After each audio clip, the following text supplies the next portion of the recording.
My name is Russell Scott, and I give a retreat called the Enlightenment Intensive, which is a 3.5-day retreat. Sometimes it's 7 days, sometimes it's 14 days. And I've been involved in giving these for about 30 years. And I've probably given well over 50 or 60 of them throughout the time. And at one point, for about maybe 10, 11 years, I also ran a spiritual retreat center where I received a very good education on and experience of many different types of spiritual practices. And the benefit of that was that I got to see and compare the Enlightenment Intensive and its results to many of these other types of spiritual practice, and finding that the Enlightenment Intensive was quite unique in its effectiveness.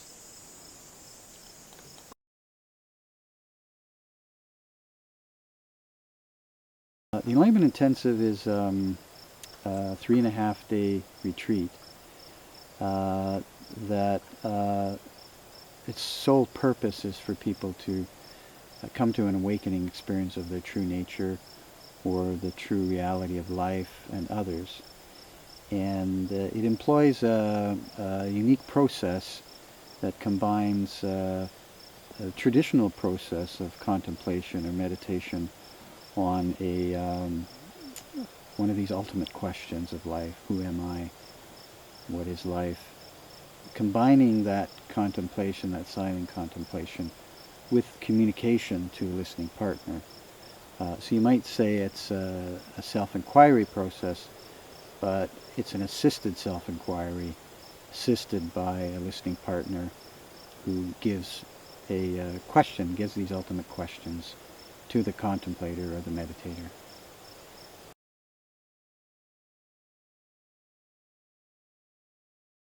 The Enlightenment Intensive was developed in California by a man named Charles Berner from the Institute of Ability. It was called the Institute of Ability at the time, around 1967-68. And Charles at the time was helping people through this process of people communicating to one another in a paired format. And he just came across this idea: what if I took a Zen koan question like who am I, and got people to ask one another this question, and have one person ask the question, one person listen? What would happen if I did that over a period of time, rather than just people meditating on the question alone? And he found that it was quite remarkable. People were having these awakening experiences that would often take traditional methods months or years to have, but these people were having these awakening experiences in 3 or 4 days. And after that, he solidified the system over about 50 or 60 intensives.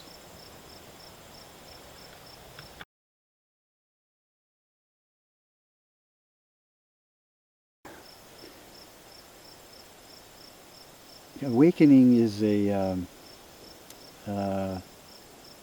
is known in different traditions by different names, and it's known as awakening. In the East, it's called Enlightenment. In Zen, it's called Kensho, Satori. In the West, Abraham Maslow has called it the unitive experience. The name isn't it, but what it really is this direct experience where the person that's inquiring into an ultimate question, such as who am I, comes into union with their true nature for a fraction of a second. And out of that union of self, they have this instantaneous knowledge, instantaneous consciousness of their true nature. And not only that, but they're in their true self and presenting that as they truly are.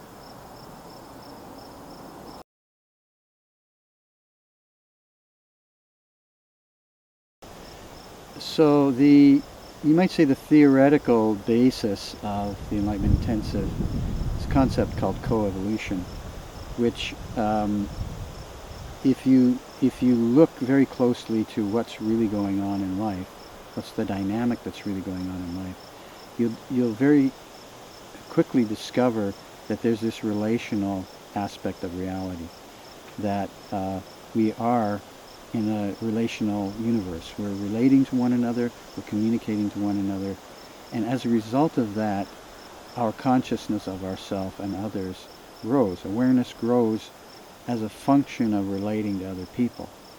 So if you can structure that in a way where people are feeling safe to relate to one another from their authentic self, then consciousness can grow much faster. That's what's meant by coevolution.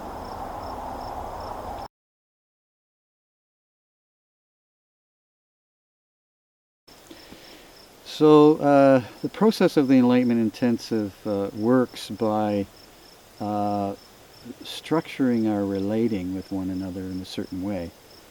So we're actually imitating, or we're creating a situation where coevolution can actually be speeded up. And you speed it up by people making agreements, setting some agreements where people can feel safe to relate to one another. There's confidentiality. There's agreements of non-interruption, so people can get their communication across. And as a result, over time, they can be much more authentic and real, and they can be relating from their true self. And as a result of relating from their true self, the opportunity to self-reflect and look back at that authentic relating, there's more possibility that awakening or the recognition of one's true self can occur. So it's structured in what's called a dyad, and where you get one person sitting across from another, and one person's listening, one person's speaking. The listener gives an instruction, tell me who you are, to the listener. The listener receives that instruction, then goes inside in silence for a period of time and gets a sense of what that question is bringing up. So that question will bring up that own person's reality, and then they communicate that to the listening partner. The listening partner doesn't interrupt. They don't even smile. They don't nod their head. They're just there in their own presence, receiving that person. And when that communication is presented, is sent across to the listening partner, they just say thank you, and then it changes over.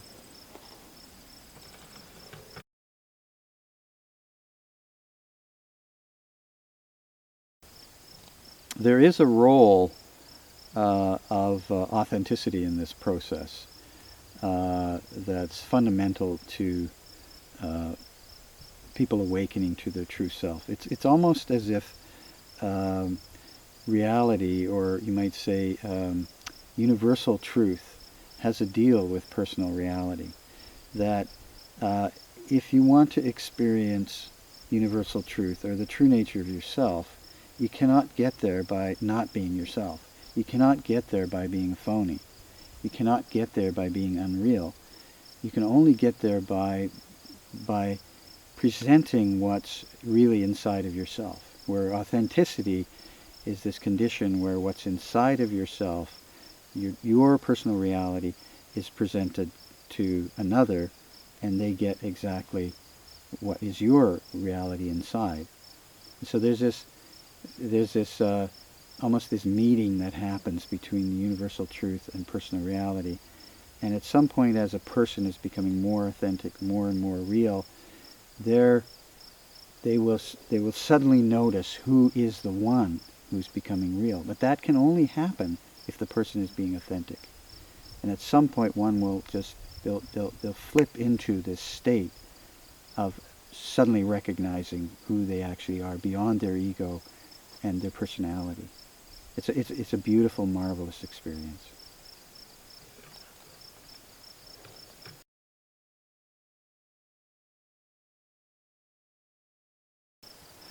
The kind of people that come to take an enlightenment intensive are really varied. You can't often say what age range they are. They're all different ages.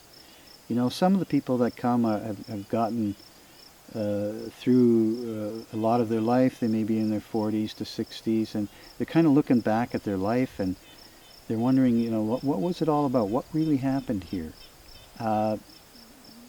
Was, my dreams didn't happen? What I thought my life was supposed to be about didn't happen? The juice is kind of missing, and they're looking back, and they're asking, like, what's the purpose of it all? What is it that's going to fulfill me? So there's this sense of emptiness inside of themselves.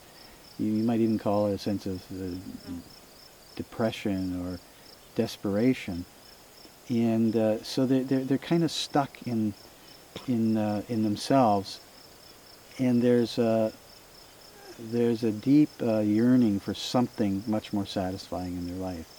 So they start to ask these deeper questions.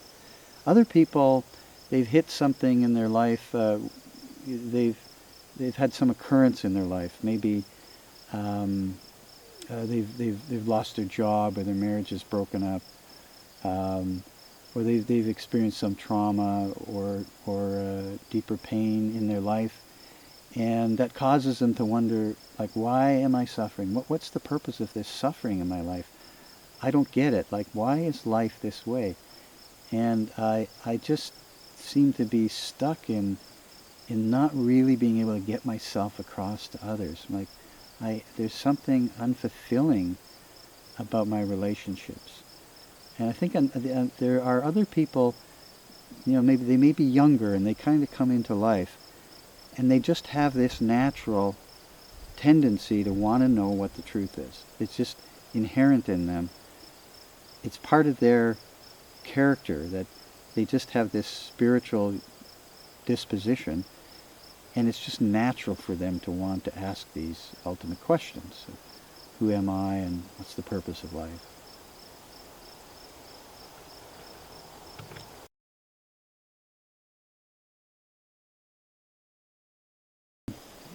There's a lot of benefits from the process. I could, list an arm's length of them. But essentially I could sum it up. If a person has experienced who they truly are, what their true nature is, essentially they get to be who they are in their life. They get to spend the rest of their life being who they are, and not struggling with trying to present themselves through a personality or an ego state that we've been socialized to be. We've been socialized to be Mr. Nice Guy, Mr. Rude Person. We've had these deep core beliefs that somehow I'm not enough. And so we present ourselves, our true self, through the filter, the buffer of this personality, and so it's like the personal power of ourself is daunted by this this filter, so that we're not fully engaging in life. We're not fully engaging with others. And what really gives us a sense of fulfillment in life is not buying cars. It's not, having, wonderful possessions. Deep down inside, it's about us engaging more fully in life from the sense of our true self. And that might mean, engaging in life might mean, laughing more. Like when you laugh with abandon. Or, if you're going through a difficult time, you don't hold it back. You go through it. You let that difficult time flow through you so that it's transformed. And you can only do that if you're more fully engaged in your life.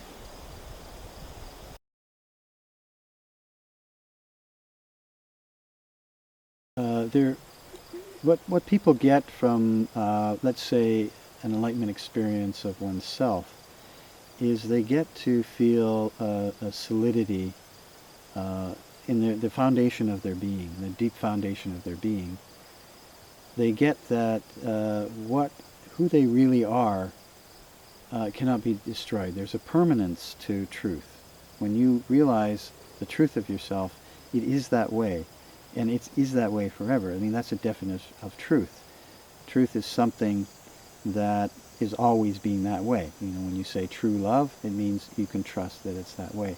So there's this strength. You can people abide in that strength of themselves. But they can also be vulnerable. It's only from true strength that you can be vulnerable. And within that vulnerability, then you can be sensitive to reality. And in that sensitivity, you get to be more in your life.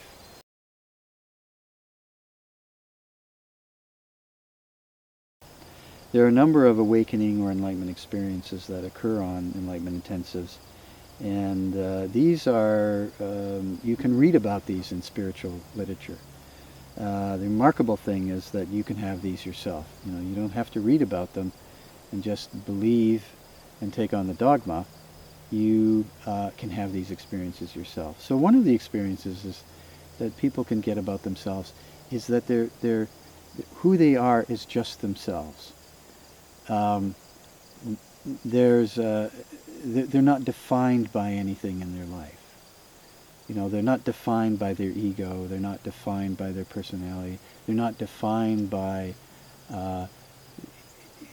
this sense that I'm no good, that I don't deserve good things in my life. I'm not defined by what other people think of me. I am completely whole within myself. So there's a sense when people have this awakening experiences, I'm just myself. I'm just who I am. I'm just this guy here. I'm just me. That there's a sense of coming home to that. There's a sense of wholeness about it.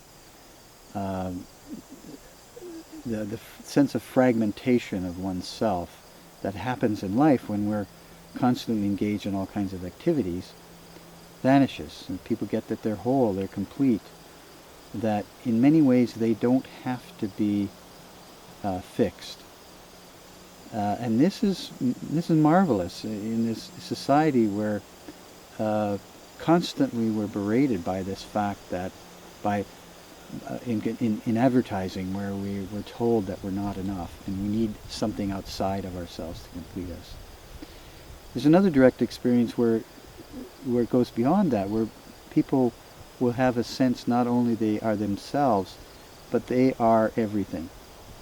That you might say that they are the universe, they're God, they're everything. People will have this experience that they are in everything. They'll look around themselves and they'll see themselves in the forest. They'll see themselves in the tree. They'll look at others and they'll see themselves in others. So another direct experience that people have, a profound one, is that life is our relationship with one another. There's something about our relationships that is deeply fulfilling and fulfills the nature of life, and that as we relate to one another, we're becoming more conscious of ourselves, and that this is really what life is all about. It's not about accumulation of wealth. It's not about getting more and more. It's not about more status. It's inherently, interpersonal. That is where the juice of life and the satisfaction and the fulfillment of life is occurring. And if people get that, you see how that would transform a person's life. It's like their families, their relationships, all their interactions with people become the spiritual path. The spiritual path is not separate from life. It's actually part of the very fabric of life. And that each time we communicate and have our communication received by another, we're actually forwarding our spiritual evolution.